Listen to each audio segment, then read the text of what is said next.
और कच्चा चिट्ठा में सबसे बड़ी खबर मोस्ट वांटेड आतंकवादी हाफिज सईद से जुड़ी, जिसे भारत को सौंपने की अनुरोध को पाकिस्तान ने ठुकरा दिया है। देखिए, बहुत बड़ी खबर है।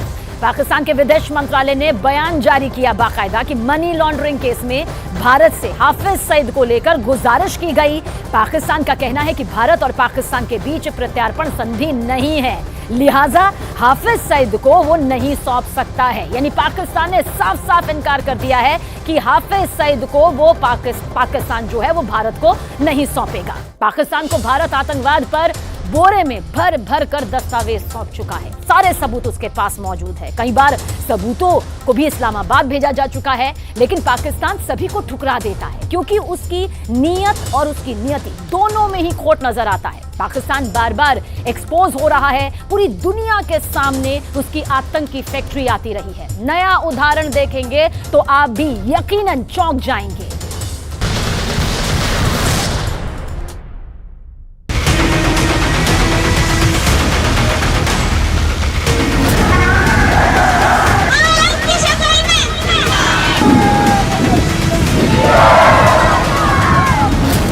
पाकिस्तान पहले ईंट दर ईंट टूटा, अब दीवार दर दीवार ढह रहा है।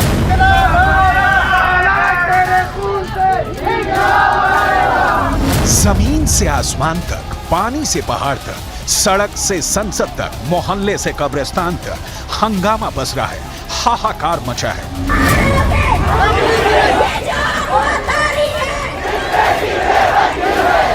अराजकता, आतंकवाद और अहम के दीमक ने पाकिस्तान के पूरे सिस्टम को चाट कर साफ कर दिया है। एक तस्वीर नहीं, जैसे पीओके में मचे घमासान की, पाकिस्तान से अलग होने के संग्राम की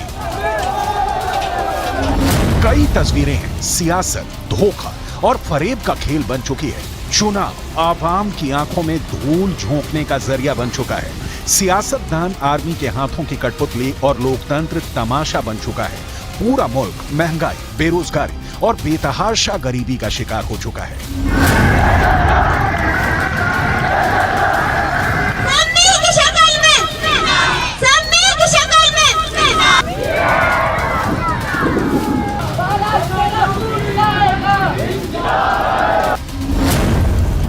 आपको आगे दिखाएंगे कि पाकिस्तान में सब्जी खाने के लिए क्यों चाहिए आर्मी का सर्टिफिकेट।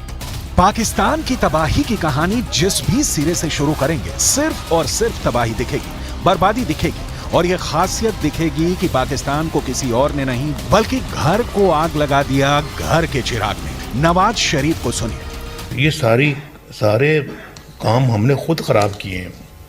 अपने मुल्क को खुद आज इस नुक्ते पे हम लेके आए हैं, किसी और का कसूर नहीं है।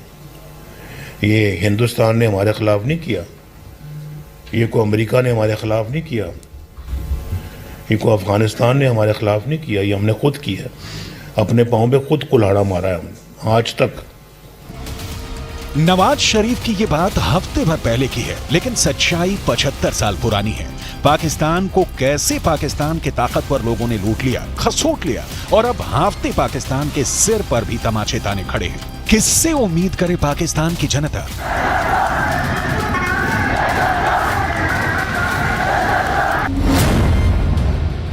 इमरान खान नियाजी से, नवाज शरीफ से, शहबाज शरीफ से, मरियम नवाज से, बिलावल भुट्टो से, मौलाना फजलुर रहमान से। सब के सब एक ही थाली के चट्टे बट्टे हैं। आर्मी का हाथ जिसके सिर, पाकिस्तान में उसी की सरकार। इस वक्त आसिम मुनीर आर्मी चीफ है, रौबदार नहीं है, खुफिया विभाग से आते हैं, लेकिन उनका ये हाल हो चुका है कि आईएसआई को भनक तक नहीं लगती और उनके संरक्षण में पल रहा कोई आतंकवादी दिन दहाड़े बीच सड़क पर ढेर कर दिया जाता है। लेकिन आसिम मुनीर पाकिस्तान में सत्ता बदल सकते हैं, क्योंकि आर्मी चाहे कितना भी कमजोर चीफ के हाथों में हो, सरकार से ऊपर रहती है। 2018 में आर्मी को इमरान खान पसंद थे, सत्ता दे दी। 2024 में नवाज शरीफ पसंद है, सत्ता दे दी जाएगी। दिखावे के लिए लोकतंत्र की आत्मा कूच कर गई है और सिर्फ लोकतंत्र की ही नहीं, आंखों में शर्म भी बाकी नहीं दिखता पाकिस्तानी हुक्मरानों के। कारनामा देखिए, ये तस्वीर फाइटर जेट F-15 की है, अमेरिका वाले लाजवाब लड़ाकू विमान F-15 की। इस तस्वीर के साथ पाकिस्तान ने वो किया कि पूरी दुनिया हंस रही है। दुनिया ये तय नहीं कर पा रही है कि पाकिस्तान झूठ बोल रहा है या फिर उसने कोई गलती कर दी है। मोहम्मद अली जिन्ना की 147वीं जयंती पर पाकिस्तानी वायुसेना ने एक डॉक्यूमेंट्री बनाई है।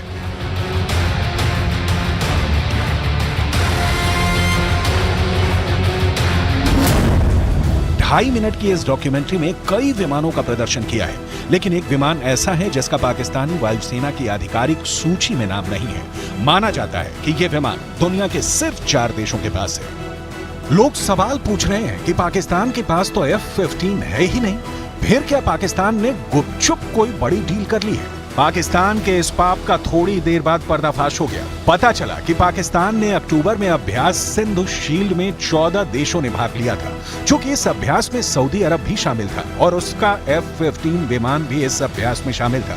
तो काफी हद तक मुमकिन है कि वीडियो में दिख रहा F-15 सऊदी अरब का है, जिसे पाकिस्तान अपनी उपलब्धि के तौर पर गिना रहा है। पाकिस्तान के पास दिखाने के लिए कुछ भी नहीं है। पाकिस्तान एक्सपोज हो चुका है। इन्हीं बचकानी हरकतों ने पाकिस्तान को रसातल में पहुंचा दिया है। पिछड़ेपन के अंधकार में डूब चुके पाकिस्तान के सामने उम्मीद की कोई रोशनी नजर नहीं आती। कुछ लोग 2 टाइम सिर्फ सूखी रोटी पर गुजारा कर रहे हैं, कुछ लोग सिर्फ 1 टाइम पर गुजारा कर रहे हैं, तो कुछ लोगों के पास कुछ भी नहीं है। भारत के घरों में सर्दियों में हरी सब्जियां भरी पड़ी हैं, लेकिन पड़ोसी देश पाकिस्तान में सब्जी चांद और तारे हो गई है। गरीब की थाली से तरकारी सदा के लिए विदा हो गई है। सब्जियों की कीमत आसमान पर पहुंच गई है।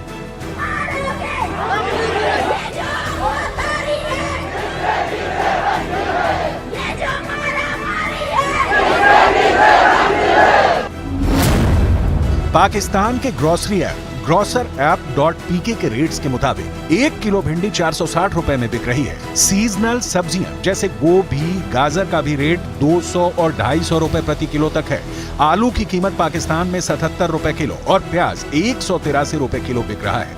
अदरक 512 रुपए किलो है। लहसुन की कीमत 750 रुपए किलो तक पहुंच गई है। सब्जियां ही नहीं, दूध भी 270 रुपए प्रति लीटर की दर से बिक रहा है। पाकिस्तान में चुनाव ज्यादा दूर नहीं है, ऐसे में राजनीति के साथ साथ यहाँ सब्जियों के दाम में भी आग लग गई है। सोशल मीडिया तक पर लोग इस बात की चर्चा कर रहे हैं कि पाकिस्तान में कोई भाजी सब्जी नहीं खा सकता। माहौल इतना खराब है कि सियासी पार्टियां ऐलान करने में डरी हुई हैं कि आवाम की उम्मीदों के बोझ से उनकी कहीं कमर न टूट जाए। सरकार बने लेकिन सरकार लुट न जाए। पाकिस्तानी नेताओं को चुनावी वादे और वादे करने से पहले सोच लेना होगा कि वो आवाम को इसमें से क्या और कितना दे पाएंगे, क्योंकि उससे बड़ा सवाल है कि पाकिस्तान में अब बच क्या गया है कि सरकार आवाम को दे सके। पाकिस्तान को लेकर वर्ल्ड बैंक की सबसे ताजा रिपोर्ट चौंकाने वाली है। वर्ल्ड बैंक के मुताबिक पाकिस्तान का इकोनॉमिक मॉडल फेल हो चुका है। यहाँ पर गरीबों के लिए कुछ नहीं, सारी पॉलिसी अमीरों को और अमीर बनाने के लिए बनी हुई है। हालांकि ये नया तथ्य नहीं है। पाकिस्तान में अमीरी और गरीबी के बीच समंदर और खाई है। पूरा बलूचिस्तान, गिलगित बाल्टिस्तान, पाकिस्तान अधिकृत कश्मीर गरीबी की आग में जल रहे हैं। बेरोजगारी के दलदल में युवा धंसे जा रहे हैं और इसका एक कारण नहीं, पूरा तंत्र है, पूरा इकोसिस्टम है। फैक्ट्रियां बंद हो रही हैं क्योंकि कच्चा माल नहीं है। कच्चा माल आएगा कहां से? तो डॉलर नहीं है। डॉलर मिलेगा कहां से? तो लोन चाहिए। लोन चुकाएंगे कहां से? तो और लोन की जरूरत है। तो लोन भी कब तक? लिहाजा पाकिस्तान ठप पड़ा है। 8 फरवरी को चुनाव होने के चर्चे हैं, लेकिन कई पश्चिम मीडिया में यह रिपोर्ट भी छप रही है कि आम चुनाव टाला भी जा सकता है। मतलब सियासत और चुनाव भी ठप हो सकते हैं। अब सवाल है कि फिर बचा क्या है? कुछ तो बचा होगा। तो बचा है ना, पाकिस्तान में गधे ना सिर्फ बचे हैं बल्कि साल दर साल बढ़े भी हैं। पाकिस्तान इकोनॉमिक सर्वे 2022-23 से पता चला है कि पड़ोसी देश में गधों की संख्या में लगातार बढ़ोतरी हो रही है। वर्ष 2019-20 में पाकिस्तान में जहां 55 लाख गधे थे, वहीं इनकी संख्या 2020-21 में बढ़कर 56 लाख हो गई। जबकि ताजा सर्वे के मुताबिक पाकिस्तान में 2022-23 में कुल 58 लाख गधे मौजूद हैं। ये गधे पाकिस्तान चीन भी सप्लाई करता है, लेकिन चीन से इसके बदले में मोटी रकम नहीं मिलती कि पाकिस्तान की भूखी आवाम का पेट भरा जा सके। बताइए, ये हाल है पाकिस्तान का। लेकिन पाकिस्तान के कार्यवाहक प्रधानमंत्री अनवारुल हक काकर ने गाजा के समर्थन पर देश में नए साल के जश्न पर प्रतिबंध लगाने की घोषणा की है। ये इसलिए किया गया क्योंकि फिलिस्तीनियों के साथ एकजुटता दिखाई जा सके। ये जो इस्लामिक वर्ल्ड का नेता बनने की पाकिस्तान की कोशिश है ना, ये भी पाकिस्तान की तबाही का बहुत बड़ा कारण है।